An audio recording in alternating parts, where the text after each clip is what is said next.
तो चलिए दोस्तों, मैं फिर से आपके पास आ गया हूँ। जेकेपी और जेकेएसएसबी के जो कि आपको जानते हो एग्ज़ाम आ रहे हैं, ठीक है। उनके लिए ये मैंने साइंस की एक सीरीज़ निकाला हूँ जिसमें मैं फिज़िक्स की 2 वीडियो बना चुका हूँ और आज मैं केमिस्ट्री की भी एक वीडियो बना चुका हूँ और सेकंड वीडियो में बना रहा हूँ, ठीक है। इस वीडियो में हम जानेंगे वो प्रीवियस ईयर के क्वेश्चंस पेपर के क्वेश्चंस केमिस्ट्री के जो पिछले पेपरों में आ चुके हैं और वो आगे भी नेक्स्ट भी आ सकते हैं। और इन क्वेश्चंस के रिलेटेड जो भी टॉपिक है वो आप पेपर में जाने से पहले ज़रूर एक बार पढ़ लें, ठीक है। तो ये पूरी वीडियो देखें, पूरे क्वेश्चंस देखें और इसको याद भी रखें, ठीक है। चलिए पहला क्वेश्चन हम देखते हैं क्या बोलता था। Chemical name of washing soda, ठीक है। जो वॉशिंग सोडा है उसका केमिकल नेम क्या है। देखिए मैं बता दूं, वॉशिंग सोडा वही है जिसे हम घर में कपड़े धोने के यूज़ में लाते हैं, ठीक है। इसका नाम है सोडियम कार्बोनेट। क्या नाम है इसका? Sodium carbonate. अगर इसका केमिकल का फार्मूला पूछते तो वो है Na2CO3। क्या फार्मूला है इसका? Na2CO3, ठीक है। फिर उसके बाद क्वेश्चन आ गया chromic acid the chemical name, ठीक है। Chromic acid the chemical name है क्रोमियम ट्राइऑक्साइड, CrO3। क्या ना? क्रोमियम ट्राई ऑक्साइड, ठीक है। फिर उसके बाद क्या है तुम देखो, उसके बाद आई गया chemical name of picric acid. क्या है chemical name of picric acid? Formula जहाँ केमिकल नेम है ट्राई नाइट्रोफिनोल, ठीक है। फिनोल क्या होता है मैं आपको बता दूं। फिनोल में आपके पास एक बेंजीन रिंग होती है जिसपे OH ग्रुप लगा होता है, ठीक है। इस तरह एक बेंजीन रिंग होगी, ऊपर क्या लगा होगा? OH। उसके साथ 3 नाइट्रो ग्रुप लगे होंगे। कितने ग्रुप लगे होंगे? 3 नाइट्रो ग्रुप लगे होंगे। इसे हम बोलते हैं ट्राइनाइट्रोफिनोल। उसका कॉमन नेम है पिक्रिक एसिड, ठीक है। अगला क्वेश्चन क्या गया कि फोटोग्राफी में कौन सा केमिकल जो है एज ए फिक्सर यूज होता है, ठीक है। जैसे हम लैब में फ़ोटो बनाते हैं तो वहाँ पे हमें क्या कुछ केमिकल चाहिए होता है जो फ़ोटो को फिक्स करता है। उस केमिकल का क्या नाम है? उस केमिकल का नाम है सोडियम थायोसल्फेट, ठीक है।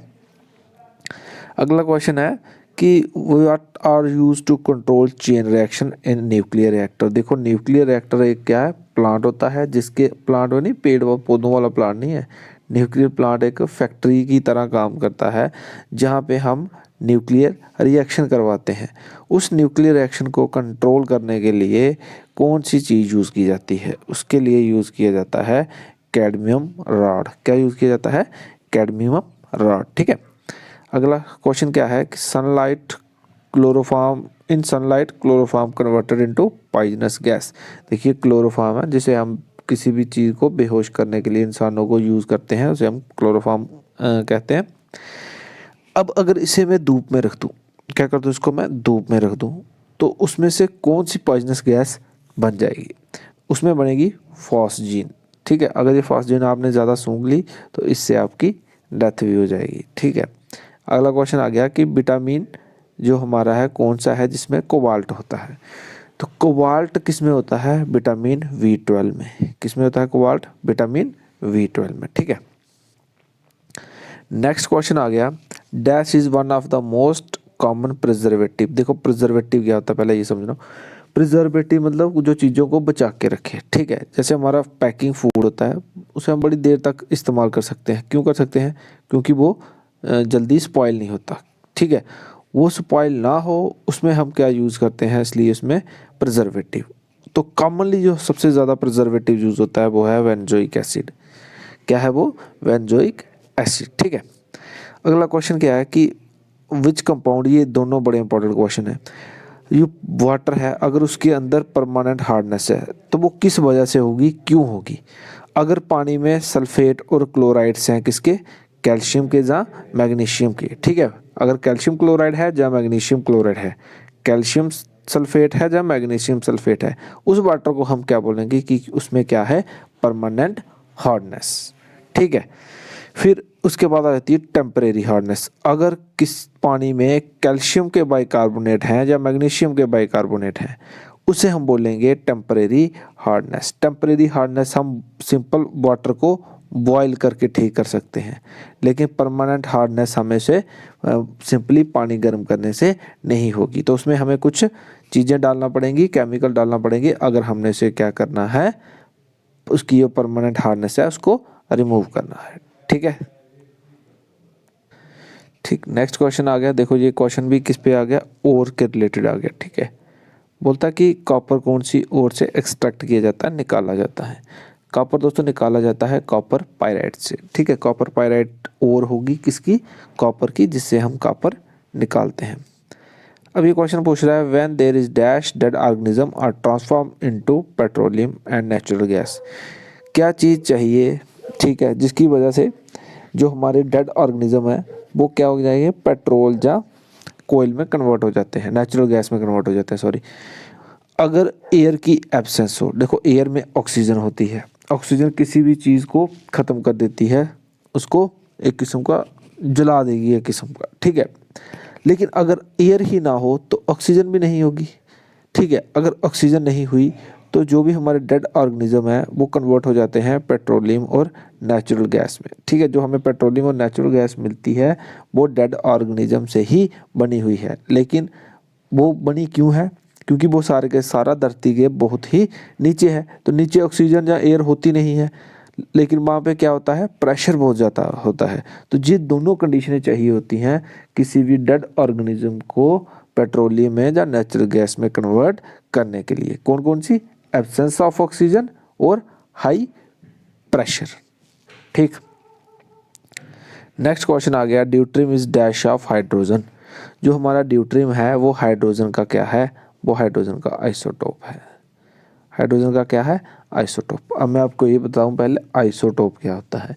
आइसोटोप होता है जब सेम एलिमेंट के डिफरेंट मास नंबर हों, सेम एलिमेंट के डिफरेंट क्या हो, मास नंबर। जहाँ किसी भी एलिमेंट का एटॉमिक नंबर सेम हो, मास नंबर डिफरेंट हो, उसे हम बोलते हैं आइसोटोप। क्या बोलते हैं उसको हम, आइसोटोप। ठीक है, अब हाइड्रोजन की मैं बात करूं तो हाइड्रोजन के 3 आइसोटोप हैं। कितने आइसोटोप हैं, 3। पहला है प्रोटियम, दूसरा है ड्यूट्रियम और तीसरा है ट्रिशियम। ठीक है, ठीक। तो ड्यूट्रियम क्या हो गया, हाइड्रोजन का आइसोटोप। ठीक, नेक्स्ट क्वेश्चन आ गया, the weight of iron is dash when it is undergoing the process of rusting. मतलब जब मेरा आयरन जो है उस पर जंग लग जाती है तो उसका वेट क्या होता है, बढ़ता है या कम होता है। देखो आयरन को जब जंग लगेगी तो इसका मतलब उस पर आयरन जो होगा वो क्या, किस में कन्वर्ट होता जाएगा, आयरन ऑक्साइड में। किस में कन्वर्ट होता जाएगा, आयरन ऑक्साइड में। और ये आयरन के साथ अब ऑक्सीजन भी जुड़ गई। पहले सिर्फ किसका मास था, आयरन का, अब किसका मास हो गया, ऑक्सीजन का भी जुड़ गया। तो नेचुरली अगर दोनों का मास इकट्ठा करेंगे तो जहाँ पे भी रस्ट होगी वहाँ आयरन का वेट हमेशा ज़्यादा होगा। ठीक है, अगला क्वेश्चन है, efficiency of catalyst depend upon. देखो पहले ये समझो कैटलिस्ट होता क्या है। ठीक है, क्या समझना पड़ेगा आपको, कैटलिस्ट क्या होता है। कैटलिस्ट एक कोई भी कंपाउंड होता है या सब्सटेंस होता है जिसे हम केमिकल रिएक्शन के अंदर डालते हैं। अब ये केमिकल रिएक्शन के अंदर जाकर जहाँ तो केमिकल रिएक्शन का रेट क्या कर देगा, इंक्रीज कर देगा, जहाँ तो उसका रेट मतलब स्पीड, रेट क्या है यहाँ पे, स्पीड, जहाँ तो बढ़ा देगा, जहाँ क्या कर देगा, कम कर देगा। ठीक है, अब वो डिपेंड करती है molecular state of catalyst. Catalyst की मॉलिक्यूलर स्टेट क्या है, ये उस चीज़ पे डिपेंड करती है। ठीक है, चलिए अगला क्वेश्चन देखते हैं। अगला क्वेश्चन है, egg shell is made up of. जो अंडे का ऊपर का छिलका होता है वो किससे बना होता है। अंडे का ऊपर का छिलका बना होता है कैल्शियम कार्बोनेट से। किससे बना होता है, कैल्शियम कार्बोनेट से। ठीक है, अब विटामिन के रिलेटेड भी एक क्वेश्चन आ गया, इसको भी देख लेते हैं। विटामिन आर फैट सॉल्युबल, मतलब कौन सी विटामिन जो है फैट सॉल्युबल है। विटामिन होती है A B C D E के एच। ठीक है, अब मैं इनमें बताते जाऊँ कि बी और सी ये 2 विटामिन ऐसी हैं जो हैं वाटर सॉल्युबल, जो कि इसमें सॉल्युबल है, वाटर सॉल्युबल, जो फैट में डिसॉल्व नहीं होती। और इसके अलावा जो विटामिन बच गई वो सारी की सारी क्या है, फैट सॉल्युबल। मतलब आपको 2 विटामिन याद रखनी है, कौन सी, बी और सी। अगर ये याद है तो बाकी वाली आपको ऑलरेडी पता चल गया है कि वो क्या होंगी, फैट सॉल्युबल। ठीक है, अगला क्वेश्चन पूछता है कि फर्स्ट ऑर्गेनिक कंपाउंड लैब में सिंथेसाइज कौन सा हुआ था और किसने किया था। फर्स्ट ऑर्गेनिक कंपाउंड जो लैब में बना था वो था यूरिया। कौन सा था? यूरिया। और बनाने वाले का नाम क्या था? Frederick Bowler. क्या नाम था इसका? Frederick Bowler. इससे पहले हम मानते थे कि जो ऑर्गेनिक कंपाउंड है वो हम लैब में तैयार नहीं कर सकते, वो सिर्फ क्या होते हैं, लिविंग ऑर्गेनिज्म के अंदर ही तैयार होते हैं। लेकिन इसने पहली बार क्या किया, यूरिया को लिविंग ऑर्गेनिज्म की बॉडी से बाहर भी तैयार कर लिया। ठीक है, अगला क्वेश्चन क्या गया, fuse wire is made up of. जो हमारी फ्यूज वायर होती है वो किससे बनी होती है? सबसे पहले हम जानते हैं कि फ्यूज का क्या काम है। देखिए, फ्यूज एक सेफ्टी मेजर की तरह यूज़ किया जाता है। कैसे यूज़ किया जाता है?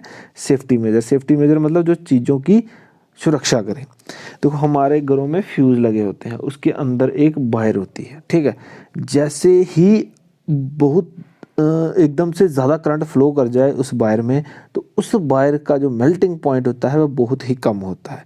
ज़्यादा करंट फ्लो करेगा तो वहाँ पे ज़्यादा हीट प्रोड्यूस होगी।